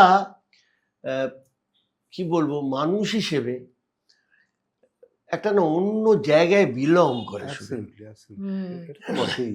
যেটা আমি যার কাছে যতটুকু শিখেছিলাম, তুই তো চিনবি, শচীন দাস মতিলাল। হ্যাঁ, তা- অবশ্যই, নিশ্চয়ই, নিশ্চয়ই। উনি যেমন একটা আপন ভোলা লোক ছিলেন, একটা অদ্ভুত লোক ছিলেন। ঠুংরিটা তো বিশেষ করে ভীষণ ভালো গাইতেন। মানুষ একটা যে এরকম হতে পারে, এগুলো কিছু আমাদের জীবনে অন্তত একটা জিনিস হয়েছে, এখনকার ছেলেমেয়েরা আমাদের পাচ্ছে, আমাকে দেখে লোকে বলে কি ভদ্র ব্যবহার, কত বিনয়ী লোক। আর আমরা যাদের দেখেছি না, তারা না আমাদের থেকে 1000 টাইমস বেশি, মানে তাদের সঙ্গে আমাদের কোনো তুলনা আসে না। আমরা তাদের ছুঁয়ে দেখেছি, তাদের পা ছুঁয়েছি, তাদের কাছে এইটুকু শিখেছি। তা এই যে একটা বিরাট পরিবর্তন টোটাল সোসাইটির, এটার সঙ্গে ইকোনমিক কন্ডিশন বলো, সোশ্যাল, এটা কিন্তু সব মিলিয়ে হচ্ছে, হ্যাঁ। খালি কালচারাল নয়। না না, দেখো পুরোটা, আমি পুরোটা। তোমাকে একটা কথা বলি, পুরোটা শিক্ষা আর সংস্কৃতি এটা কিন্তু পাত্র, একদমই একদমই। এই পাত্রটা কিন্তু ধারণ করে থাকে আমাদের সমাজটাকে। এবারে এই দুটো যখন ক্ষয় হয় না, শিক্ষা আর সংস্কৃতি, তখন সব কিন্তু পড়ে যায়। সমাজটা ক্ষয়তে আরম্ভ করে, এবং সমাজের যা যা প্রোডাক্টগুলো সমস্ত ক্ষয়িষ্ণু, সব খারাপ। সে যে ট্রেন্ডেরই হোক, কেউ রাজনীতিবিদ হতে পারে, কেউ বাজিয়ে হতে পারে, কেউ গাইয়ে হতে পারে, কেউ চাকরিজীবী হতে পারে, কিন্তু কোনোটাই না, সবই পচা, কারণ সমাজটাই তো পচা। একজন বলে গেছে না, বলে সমাজের এখন অবক্ষয় হচ্ছে না, ক্ষয় হয়ে যাচ্ছে। একদম তাই, একদম তাই। বলে আর অবক্ষয় বলে ঠিক, কিছু ঠিক, নেই, ঠিক, পুরোটা ঠিক। হয়ে যাচ্ছে। যার জন্য প্রথম যেটা দরকার না, আমি বারবার যে আসলে এই ক্ষয়টাকে ঠেকাও ফার্স্ট, তাহলে দেখবে প্রোডাক্টগুলো ভদ্রলোকের মতো বেরোবে আবার। না হলে কিন্তু যেরাম চলছে এরামই চলবে। তুমি আমি আলোচনা করব, 5 জন চেষ্টা করবে, আর 5000 জন সেটাকে স্পয়েল করার চেষ্টা করবে, যেভাবে চলছে এখন। এইটা আরেকটা তো জিনিস আমার যা শুভেন্দু, আপনার তোমাকে জিজ্ঞেস কর, এই যে লাউঞ্জ মিউজিক আজকাল বলে না, আজকাল সব টার্মস গুলো যেন যখন এলো জীবনমুখী গান বলে একটা টার্ম এলো, হ্যাঁ, তখন বাবা বললো জীবনমুখীটা কি? তাহলে আমরা কি লিখেছি? জীবনেরই তো গান লিখছি, জীবনমুখী, এটা একটা কোম্পানি একটা টার্ম করে দিল, এটাই জীবনমুখী গান। একটা ওনাদের গান তো মরণমুখী ছিল। হ্যাঁ, ওটা বাবার একটা কবিতা ছিল, হ্যাঁ, কি কচু হ্যাঁ, নাকি আলু খুঁজে পাইলাম না, খাইলাম কচুর মুখী, সুর খুঁজে পাইলাম না, গাইলাম জীবনমুখী। হ্যাঁ, হ্যাঁ, এটা আরেকবার বলো। আলু খুঁজে পাইলাম না, খাইলাম কচুর মুখী, সুর খুঁজে পাইলাম না, গাইলাম জীবনমুখী। বাহ, এটা বাবার 4 লাইনে একটা চিঠি লেখা ছিল, ওইটা আমরা বাবার কবিতার বইতে দিয়েছি। বাহ, বাহ। হ্যাঁ, তো এই যে আর একটা এই যে লাউঞ্জ মিউজিক, মানে ধরো একটা ভালো আধুনিক গান হচ্ছে, হঠাৎ তার মধ্যে একটা আলাপ, একটা টান, মানে এখানেও থাকছে না ওখানেও থাকছে, মানে এই যে ফিউশন, আমার কাছে যেন মনে হচ্ছে কনফিউশন, মানে ইটস নট রেজিস্টারিং। আমার যে সুরটা নিয়ে আমি বাড়িতে যাব, যে গানটা গাইছি, আর আগেকার মানে আমাদের গানগুলো কি হতো, সুরটা রয়ে যাচ্ছে, রেশটা, ওটা আমরা পরেও গুনগুন করছি। থাকছেই না। এখন গানগুলো না না, থাকছে না, ওই কারণেই কেন থাকছে না। কেন আমার কেন যেটা হ্যাঁ। মনে হয় যে দেখো, ফিউশন মিউজিক অসম্ভব একটা আমার কাছে, তো আমি ফিউশন মিউজিক হ্যাঁ করি ওয়ার্ল্ড মিউজিক, হ্যাঁ এগুলো তো সব ওনাদের দেখেই, মানে তোমার বাবাকে দেখেই তো, তোমার বাবা এই যে আজকে তোমার বাবাকে তো লোকে পুজো করে অ্যাজ আ ওয়ার্ল্ড মিউজিশিয়ান হিসেবে, এক্স্যাক্টলি। মানে ওই যে তুমি যে গাইছো, হারমোনি করছে, এগুলো তো আমাদের দেশের নয়। তো আমাদের দেশে একটা রাগ সঙ্গীতের মাঝখানে হঠাৎ এটা এলো কেন? ওটা fusion music, world music, exactly. ওটা কিন্তু লাউঞ্জ করা যায়। আমার কথা হচ্ছে যে আজকে তুমি যদি ধরো তু জাহাঁ জাহাঁ চলেগা, আমি একটা যে এক্সাম্পল দিচ্ছি, একটা পিওর বন্দিশ থেকে ভাঙা একটা কম্পোজিশন, রাগ আনন্দী বা নান্দের উপর, তুমি তার M1 M2 দেখো, পুরো অন্যদিকে যাচ্ছে, বুঝেছো? তারপরে যদি ইয়ামানে ওই যে ও জব ইয়াদ আয়ে, এই গানটা যখন হচ্ছে, এবার তুমি এটাতে রাগ ইয়ামানের উপরে তুমি তার মাঝখানগুলো দেখো, সব বাজছে অন্য কিছু। তার মানে কি, this is all fusion, all there. হ্যাঁ, আমি আজকে যে ড্রেসটা পরে আছি, যদি আমাকে দেখতে ভালো লাগে তাহলে এটা ফিউশন। আমি একটা পাঞ্জাবি পরেছি, জিন্সের প্যান্ট পরেছি, আবার একটা কুর্তা পরেছি, আমার কথা হচ্ছে যদি এটা ভালো লাগে তাহলে এটা ঠিকঠাক ড্রেসই পরেছি। আমি তো পুরো ফিউশনের থেকে বেশি। তুমি পুরো না আমার কথা হচ্ছে সেটাই। যে ইয়েস, সবকিছু জেনে বুঝে যদি করা যায় যে আমি হ্যাঁ, হ্যাঁ, কতটুকু হ্যাঁ, right, দিচ্ছি right. কতটুকু দেব, বাস তাহলেই হলো, তাহলেই ভালো লাগবে। আর এটাও সত্যি কথা, হ্যাঁ। ভালো লাগা না লাগাটা না ভীষণই আপেক্ষিক। আপেক্ষিক। হ্যাঁ মানে সেটাও এটা আছে। আমি খুব মনে করি যে হ্যাঁ। একটা জিনিস না, আমার ভালো লাগছে না, হুম, আবার আরেকটা জিনিস না বেশ ভালো তো, হুম, মানে এই যে ইম্পোজ করে দেওয়া হয় না আজকের দিনে, তুমি দেখবে আজকে একটা অদ্ভুত হয়েছে, মানে যদি হুম। আমি বাই চান্স বলি যে ধরো কথার কথা যে আমার আশাজিকে না পাগলের মতো ভালো লাগে, ও তাহলে লতাজিকে ভালো লাগে না, না হুম, It's not that. হ্যাঁ আমার না মানে রফি সাহেব আমার কাছে ভগবান, ও কিশোর কুমার না, না কে বলেছে, মানে সঙ্গে সঙ্গে হ্যাঁ, বা হ্যাঁ। অমুক নেতাকে আমার ভালো লাগে, আচ্ছা তাহলে এই নেতা খারাপ না, হ্যাঁ, হ্যাঁ, মানে খারাপটা আবার ও বলে দিচ্ছে। হ্যাঁ, এই মহা জ্বালাতন হয়েছে, মানে আমি কাউকে ভালো বলতে পারবো না, ভালো বললেই চারটে নাম নিজেরাই তৈরি করবে যেটা ওনাদের পছন্দের লিস্টে আছে, হলো তাহলে এ বি সি ডি এরা কেউ ভালো না, ইনিই ভালো। আরে ভাই তাহলে কাকে আমি মুশকিলটা ভালো এটাই। বলবো, আপনাকে তো বলতে তো হবে। যাই হোক, মানে আমরা একদম শেষের দিকে, আড্ডা চলতেই থাকবে। তুমি খালি তোমাদের কাছে আমার লাস্ট প্রশ্ন আমি সবাইকেই করি যে এই সিনারিওতে এখন যে দেখছো বাংলা গানের, একদম বাংলা গানে হুম, ফিরে হুম, আসি, তুমি অনেকদিন এখানে কাজ করছো, তোমার বাবার হুম। কাজ নিয়ে কথা, তোমার কাজ নিয়ে তো কথাই হলো না, তোমার যে বাবাকে নিয়ে বিরাট যজ্ঞ তুমি করছো, আবার আরেকদিন ডেকো, আরেকদিন আরেকদিন ডেকো নিশ্চিত। আমাদের। সেদিন তোমার গলা যেন খুব ভালো থাকে, আজকেও তুমি ভালো গেয়েছো, কিন্তু সেদিন সেদিন ফাঁকি দিলে হবে না, না আসতে হবেই, আসবে। যদি ভালো লাগে নিশ্চয়ই আবার আসবে। নিশ্চয়ই নিশ্চয়ই। তো যদি, কারণ তুমি এত মিউজিক করেছো, বাংলা গানে তোমার বিরাট অবদান রয়েছে, ফিল্ম মিউজিক বলো, তারপরে এমনি আধুনিক বাংলা গান বলো, আর ও তো বাড়িতে দেখেছে।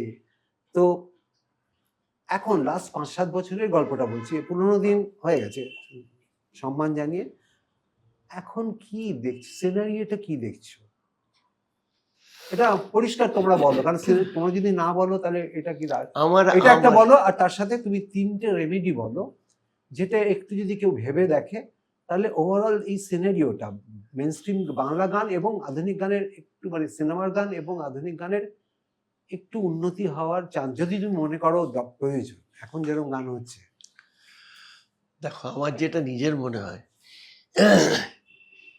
যে গানটা গয়াকার ন হবে, জিউএন হবে না, সেটা এখন হচ্ছে। এটা হলো প্রথম শর্ত। দ্বিতীয়ত হলো প্রিলুড থেকে শুরু করে শেষ অবধি এই যে গাঁথাটা, সেটা একটা চেন হবে। ইন্টারলুডটা শুনলে বুঝতে পারবো এরপর অন্তরাটা এই আসছে। গানের সুর ভালো মন্দ, ক্লাসিক্যাল, ফোক,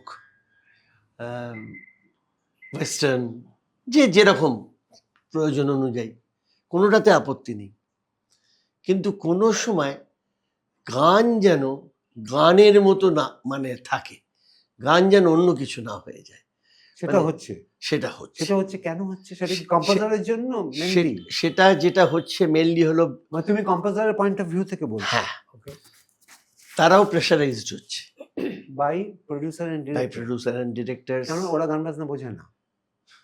এটা কি আর বলার অপেক্ষা রাখি? আচ্ছা, মানে সর্বক্ষেত্রেই দেখবে, আমরা যখন গান শোনাতে যাই কোনো ছবির গান, তখন দেখবে বেশ কয়েকজন বসে আছে, সবচেয়ে বেশি যিনি কথা বলছেন পাণ্ডিত্য দেখান, তিনি বুঝলাম প্রডিউসার, আর যিনি যা প্রডিউসার বলছেন সবেতেই হ্যাঁ হ্যাঁ বলছেন, বুঝলাম তিনি ডিরেক্টর।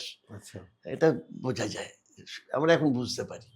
তা তারা গানও বলে দিচ্ছে কিভাবে হবে, হ্যাঁ, কিভাবে হবে, বাহ এই জায়গাটা এরম হলে ভালো হয়। বাহ বাহ, তো যাই হোক, এইভাবে যেমন সিরিয়ালের মিউজিক করে আমি ছেড়েই দিয়েছি, মানে ডিক্লেয়ার করে ছেড়ে দিয়েছি, কারণ পুচকে মুচকে ছেলে মেয়েরা, তাতে আমার আপত্তি নেই, তারা গান বাজনা আমার থেকে বেশি জানতে পারে, কিন্তু মিউজিক ডিরেকশন কল্যাণ সেন বরাট, আর একটি ছেলে গান গাইছে একটা প্রেমের গান, এআর রহমানের সুর করা একটা হিন্দি গান, কি সিরিয়ালে তাই হচ্ছে। তাহলে মিউজিকের উপর তার, হ্যাঁ, তাই ওর গান চলছে, এটা তো, এটা কি করে হচ্ছে, হচ্ছে। তুমি কিছু বলছো না? হ্যাঁ, ওই নিয়েই তো ঝগড়াঝাড়ি, তো ওই জন্যই। কি অসম্ভব বাস। তা সেইটা আমাদের পক্ষে মেনে নেওয়া সম্ভব না, দুটো পয়সার জন্য পারলাম না, ঠিক আছে। ছবির ক্ষেত্রে স্বাধীনতাটা একটু বেশি, একটু ভেবে চিন্তে কাজ হয়, তো আমার দুটো ছবি আসবে, আচ্ছা, কাজ করলাম জাস্ট। ওইটাই মন দিয়ে এখন করার চেষ্টা করছি, বেসিক গানও করছি। যেটা বলার আমার একটাই, যে শেখাটা দরকার শুভেন, শেখা ছাড়া হবে না। আর একটা হলো আমাদের সিঙ্গার কম্পোজার সবাইকে, সবাইকে আর আমাদের মাটি না, বাংলার মাটি কিন্তু খুব নরম মাটি। এ মাটিতে কিন্তু সব চারা ফোটে না, সব গাছ হয় না। এটা তোমাকে ভাবতে হবে। সলিলদা যেমন 6টা স্বর চেঞ্জ করেও ওটাকে পুরোপুরি একটা বাংলার গান তৈরি করে রেখে দিয়েছিলেন রানারটাকে। এইটা বুঝতে হবে, গানটা যেন বাংলা গান। কোনো একদিন ট্রান্সপোজ হচ্ছে, ভাবো, ট্রান্সপোজ মানে পাগলের ব্যাপার। লাস্টে গিয়ে তো আর হারমোনিটা করা যায় না। কাকে দিয়ে করিয়েছেন, যদি ওয়েস্টার্ন উনি গান এমন ভাবে গাইনি কোনো। হেমন্ত বাবু এটা গাইছেন, আমি কি হচ্ছে কি, মোস্ট ফেভারিট গান। ও মানে, এবং যেখানেই যাচ্ছেন এবার স্কেলটা কিরকম ইচ্ছে করে ফেরেননি, উনি ইচ্ছে করলেই ফিরতে পারতেন, কোনো ব্যাপার ছিল না। উনি ইচ্ছে করে নিয়ে নিয়ে নিয়ে গিয়ে এফ এর থেকে বোধহয় এতে গিয়ে শেষ করেছে। মানে ফুল টোন করে একটা করে এক একটাতে স্টেপ আপ হয়েছে, করে এফ থেকে গিয়ে এতে শেষ হয়েছে। এবং যে যাওয়াগুলো, অসম্ভব, রাস্তা না চিনলে তো ওই যাওয়াগুলো হবে না। কি স্মুথ হবে না, ট্রানজিশনটা কি স্মুথ। আমি তোমাকে একটা জিনিস দেখাই, এটা জাস্ট আমার একটা কথা ভুলে গেছি, আমারই লেখা। হাই হাইয়ো হাই হাইয়ো হাই হাইয়ো হাইয়ো মাঝি ভাই, রাই বাইয়ো নাও বাইয়ো মনটা ডালো, স্বপ্ন রঙিন প্রাণে মরমি অন্য গানে, সূর্য তরুণ পানে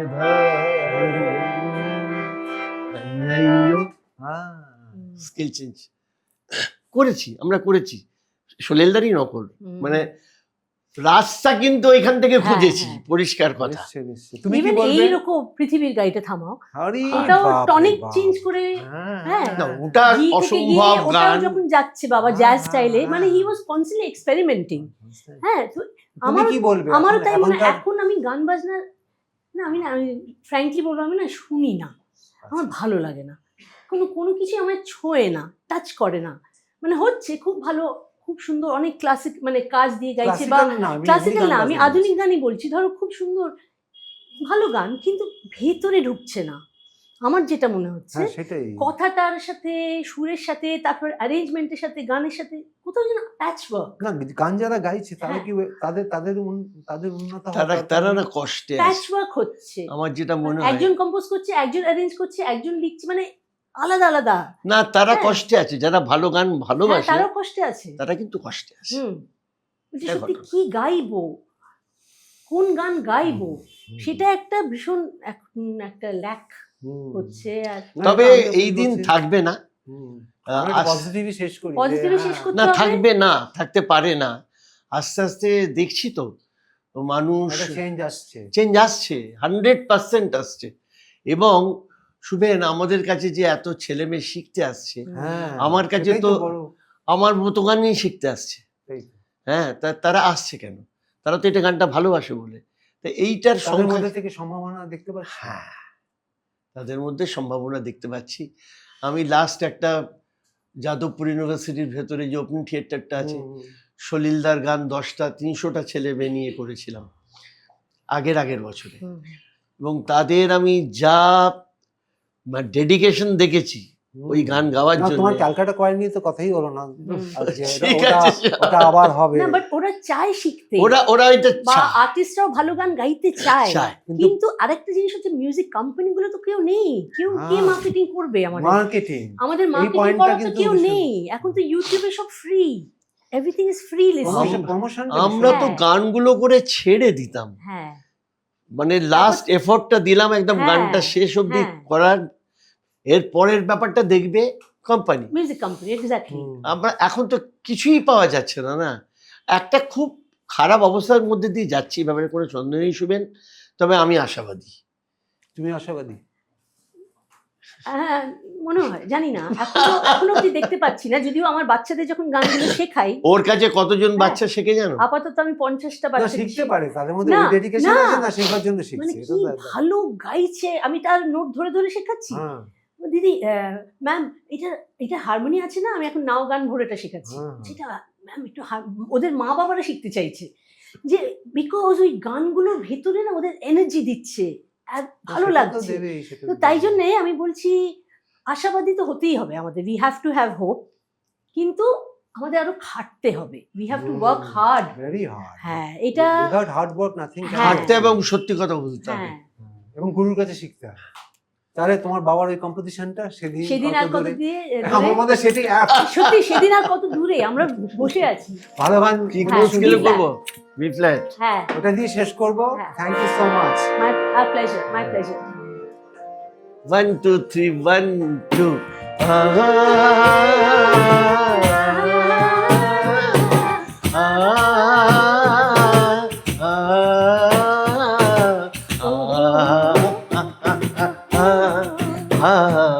সেদিন আর কত দূরে, সেদিন আর কত দূরে, যখন প্রাণের সৌরভে সবার গৌরবে ভরে রবে এই দেশ মেলোডি কর। শিক্ষায় জ্ঞানে মানলে এই দেশ ধন ধান্যে, শিক্ষায় জ্ঞানে মানলে এই দেশ ধন ধান্যে, শিক্ষায় জ্ঞানে মান্যে রবে এই দেশ ধন ধান্যে, শিক্ষায় জ্ঞানে মান্যে এই দেশ ধন ধান্যে, শিক্ষায় জ্ঞানে মান্যে আনন্দের গানে গানে সুরে সেদিন আর কত দূরে।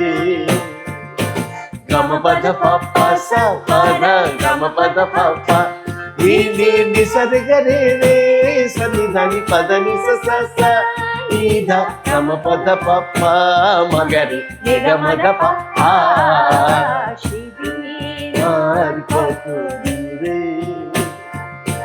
কত নারী, কত রঙিন, কত নাচে স্বপ্ন করে বাপা ফিরে চলে গেছে, কত না জানা কত না দিন, কত রঙিন, কত না যে সফল করে বপ চলে চলে গেছে, কত না জন হয় এই সপন ফুলে ফলে দাও করে সেদিন আর কত দূরে।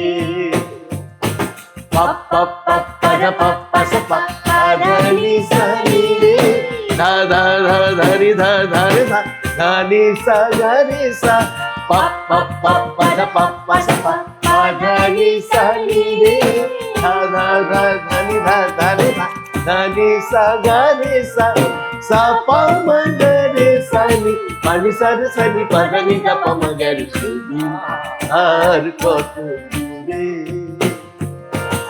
এদেশ আমার, এদেশ করো যত, যেন না কেউ লোকে সেই রতন হায়। এদেশ আমার, এদেশ তোমার, বুকেরই ধর করো যত, যেন না কেউ ভাবে সেই রতন হয়। বিভেদ বিচ্ছেদ শেষ দাও করে সেদিন আর কত দূরে, যখন প্রাণের সৌরভে সবার গৌরবে ভরে রবে এই দেশ ধন ধান্যে, শিক্ষায় জ্ঞানে মান্যে এই দেশ ধন ধান্যে, শিক্ষায় জ্ঞানে মান্যে এই দেশ ধন ধান্যে, শিক্ষায় জ্ঞানে মান্যে রবে এই দেশ ধন ধান্যে। শিক্ষায় জ্ঞানে মানবে এই দেশ ধন ধান্যে, শিক্ষায় জ্ঞানে মানবে আনন্দের গানে গানে সুরে আর কত সেদিন আর কত দূরে, আর কত সেদিন আর কত দূরে, আর কত সেদিন আর কত দূরে। Thank you, thank you, thank you, thank you. ধন্যবাদ।